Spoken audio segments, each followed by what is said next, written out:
Hello everyone.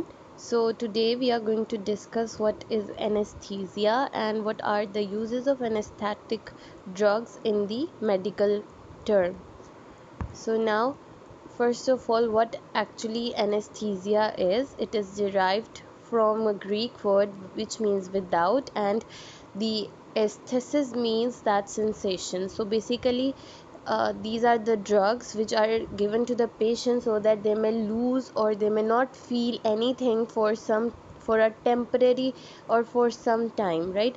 So the drugs जो patient को इसलिए दिए हैं ताकि वो कुछ टाइम तक उसकी जो सेंसेशन है वो ख़त्म हो जाए, उसको पेन फील ना हो, उसके लिए हम यूज़ करते हैं anaesthesia.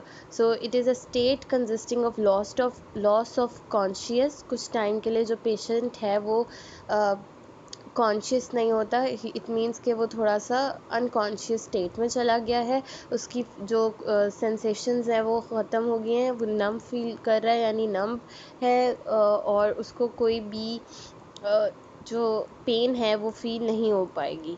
And temporary memory loss. Sometimes ऐसा होता है कि जो हम ड्रग्स पेशेंट को प्रिस्क्राइब करते हैं उसकी वजह से उसकी फॉर सम टाइम कुछ वक्त के लिए पेशेंट की जो मेमोरी है वो लॉस हो जाती है. And lack of pain sensation, उसको कोई पेन फील नहीं होती.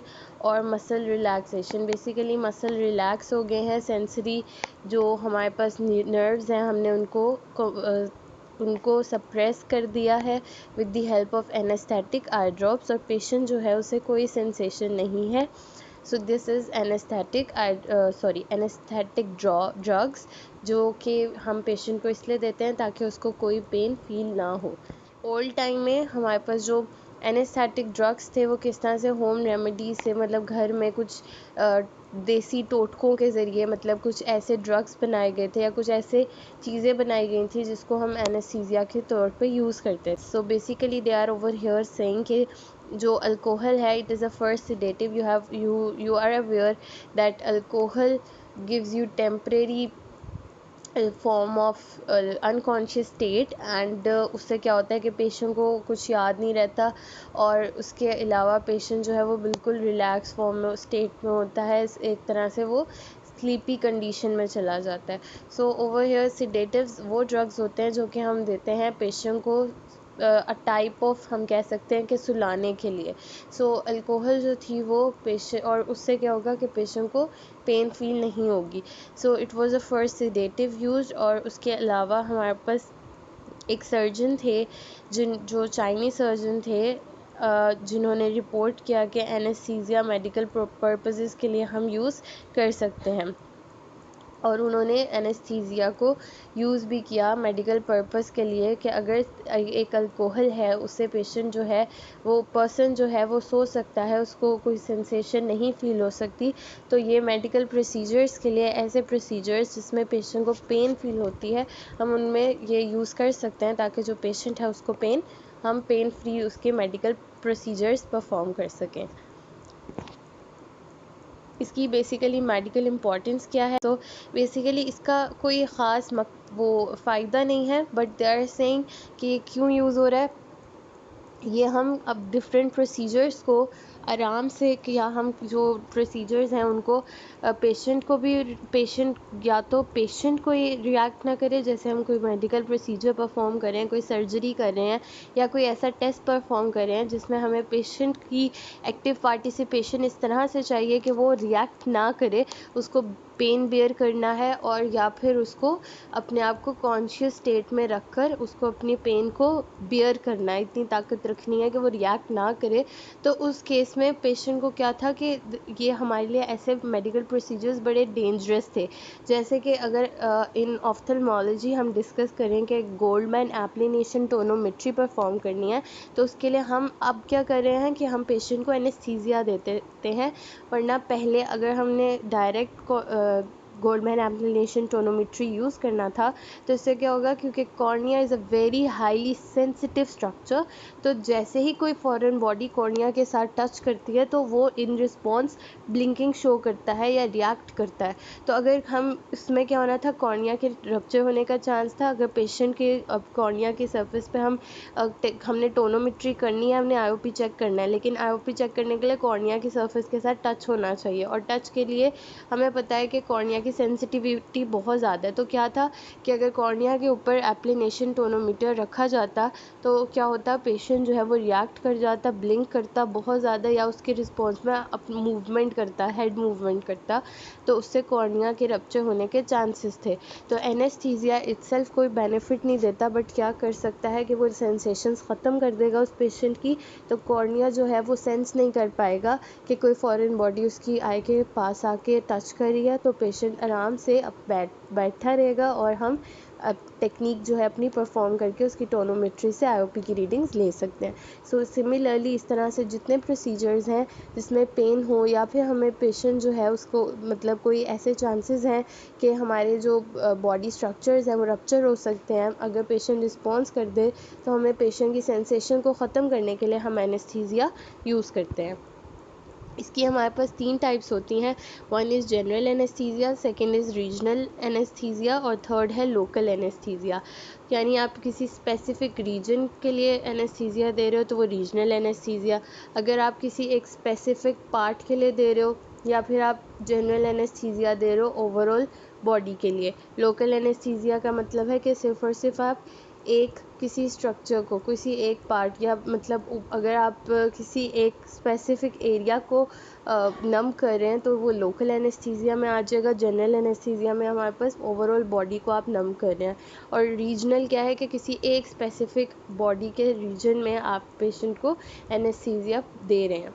इसके साथ साथ जो जनरल एनेस्थीसिया है उसमें पेशेंट जो है वो अपने सेंसेशंस टोटली मतलब जो कॉन्शियस नहीं रहता, ठीक है, तो वो जो है वो एक स्लीपी स्टेट में चला जाता है। जबकि जो लोकल एनेस्थीसिया है उसमें पेशेंट अनकॉन्शियस नहीं होता, वो बेहोश नहीं होता, मतलब उसको होश होता है बट उसकी सेंसेशंस ख़त्म हो जाती हैं किसी एक स्पेसिफिक रीजन के लिए। Then we have the route of anesthesia कि हम एनेस्थीसिया पेशेंट को किस तरह से दे रहे हैं।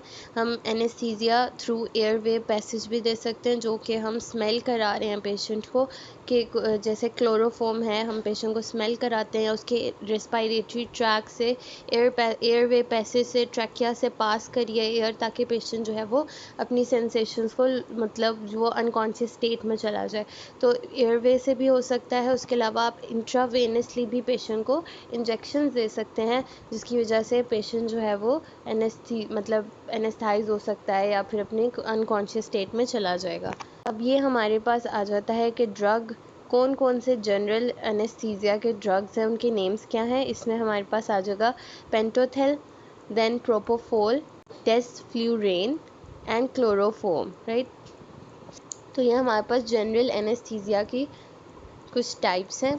Then we have ocular anesthesia, जो कि हम पेशेंट को देते हैं, जैसे मैंने अभी गोल्डमैन एप्लीनेशन टोनोमेट्री की बात किया। उसके अलावा डिफरेंट प्रोसीजर्स हैं आई के, अगर हमने कोई फॉरेन बॉडी रिमूव करनी है तो उसके लिए भी हमें पेशेंट की आई को एनेस्थाइज करना पड़ता है, ताकि वो ब्लिंक ना करे और हम इजीली जो है वो टेस्ट प्रोसीजर्स परफॉर्म कर सकें, या जो भी हमने जिस पर्पस के लिए हम कर रहे हैं वो हम मेडिकल पर्पस जो है उसको कंप्लीट कर सकें, तो हम उसके लिए पेशेंट की आई जो है वो एनेस्थाइज करते हैं। और अगर हम ऑक्यूलर एनेस्थीसिया दे रहे हैं तो वो बेसिकली आई ड्रॉप्स की फॉर्म में होता है।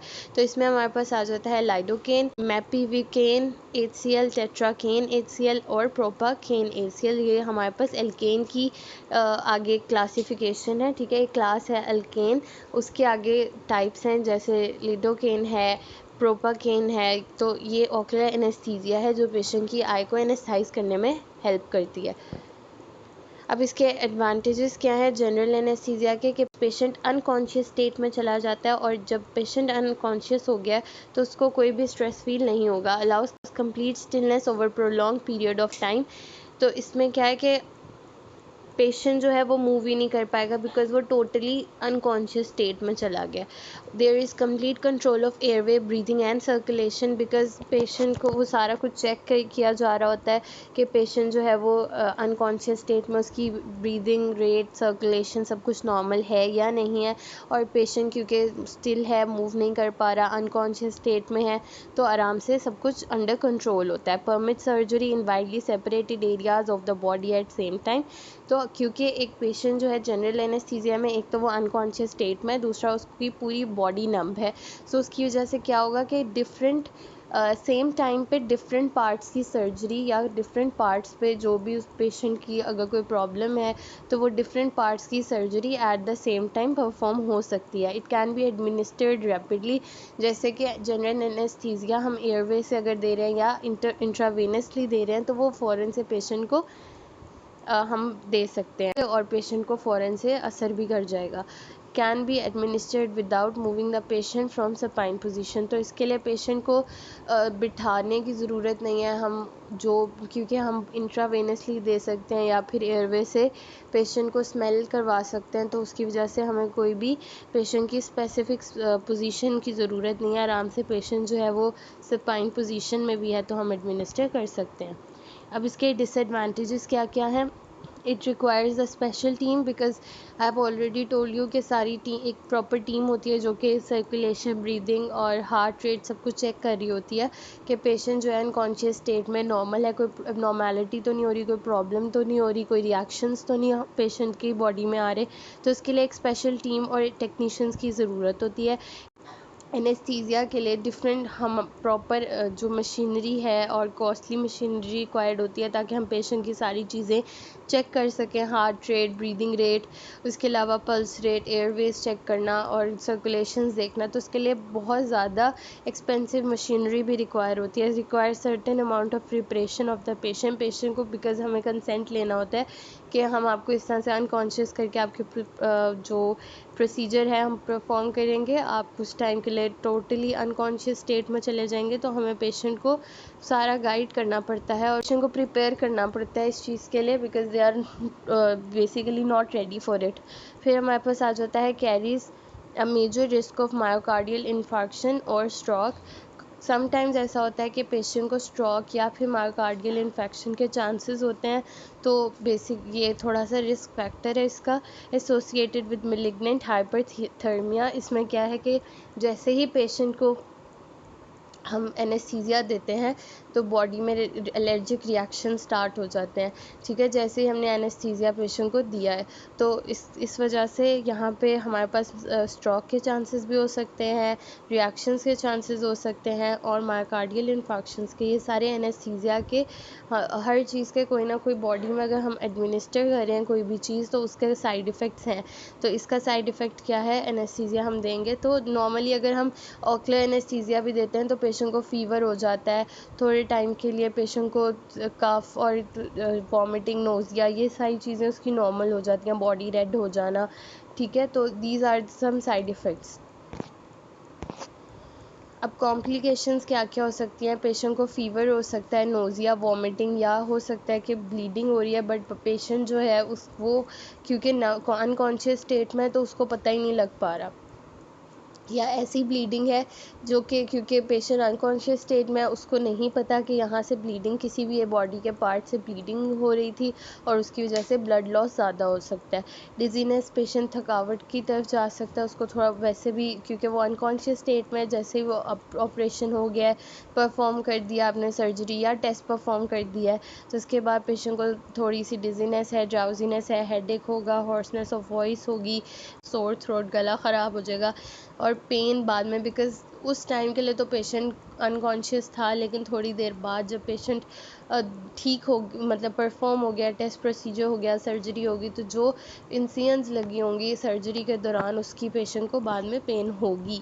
अब इसके साइड इफ़ेक्ट्स क्या होते हैं? एपिथेलियल इरोजन, इसमें क्या होता है कि अगर तो पेशेंट को हमने अगर हम ऑक्यूलर की आई की बात करें तो आई का जो कॉर्निया उसकी एपिथेलियम लेयर है वो रीजनरेट हो जाती है, लेकिन अगर आप ऑक्यूलर एनेस्थीसिया एक पेशेंट को दे रहे हैं और उसको पता ही नहीं है कि उसकी आई में सेंसेशन, उसको अभी आपने उसे गाइड नहीं किया, या फिर पेशेंट भूल गया है कि उसकी आई में सेंसेशंस नहीं है इस टाइम, और वो कोई ऐसी चीज़ अपनी आई पे जो है रब कर दे या आई ज़्यादा रब करे, या कोई ऐसी फॉरेन बॉडी पार्टिकल आ गया जो आई में था और पेशेंट को नहीं पता लगा, और वो उसकी वजह से उसने अटैक कर दिया एपिथीलियम को रप्चर कर दिया, तो उसकी वजह से एपिथीलियम इरोजन हो सकती है। इसी तरह कॉर्निया पे स्टे कर रही है कोई फॉरेन बॉडी, पेशेंट को नहीं पता लग रहा, तो वो ओपेसिटी भी कॉज कर सकती है।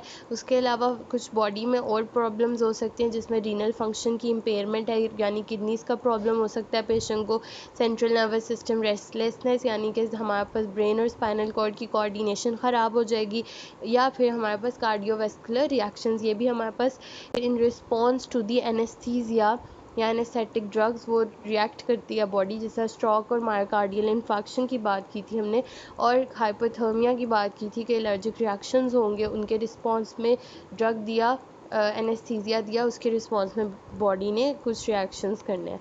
तो ये कुछ साइड इफ़ेक्ट्स हैं एनेस्थेटिक ड्रग्स के, जो कि लास्ट 3 बहुत रेयर हैं, लेकिन अगर फर्स्ट 2 जो है अगर उनकी केयर नहीं की जाएगी तो फिर चांसेस हैं कि पेशेंट को डैमेज वो ज़्यादा कर सके कॉर्निया को। इसकी रिकवरी क्या है? Turn off the agent, reverse relaxation, recovery position, monitor until discharge. तो इसमें क्या है कि पेशेंट जो भी आपने एनेस्थीसिया दिया है उसकी रिकवरी, मतलब पेशेंट रिकवर कैसे होगा एनेस्थीसिया के इफ़ेक्ट से, कि जो जो एजेंट आपने दिया आपको पता होना चाहिए कि असर कितने वक्त तक रहेगा। तो आपने उस जब एजेंट जो है, जो आपने क्लोरोफॉर्म दिया है या कोई हमने अल्केन दिया है पेशेंट की आई में, तो हमें पता होना चाहिए कि इसका अफेक्ट कब तक रहेगा। फिर ये इससे क्या होगा कि जो रिलैक्सेशन है वो ख़त्म हो जाएगी। रिकवरी की पोजीशन में पेशेंट है, हमने ये देखना है कि अब कोई ऐसा एबनॉर्मेलिटी तो नहीं होगी, कोई और प्रॉब्लम तो नहीं होगी पेशेंट को, और मॉनिटर करना है अंटिल डिस्चार्ज। क्योंकि अगर कुछ ऐसे सर्जिकल प्रोसीजर्स होते हैं जो कि बहुत, अगर हम मेडिकल प्रोसीजर्स की बात करें, आई की बात ना करें, तो उसमें हमने देखना होता है कि पेशेंट के सारी चीज़ें, सर्कुलेशन, हार्ट रेट, ब्रीदिंग सब कुछ नॉर्मल है, कोई और रिएक्शन तो नहीं हो रहा, तो हमने पेशेंट को डिस्चार्ज से पहले मॉनिटर करना होता है कि अब इज़ एवरीथिंग ओके या नहीं, पेशेंट जो है वो ठीक, मतलब उसका जो अफेक्ट है एनेस्थीसिया का वो ख़त्म हो रहा है या नहीं हो रहा। So this is all about anaesthesia. In case of any confusion, comment in comment section. Thank you so much.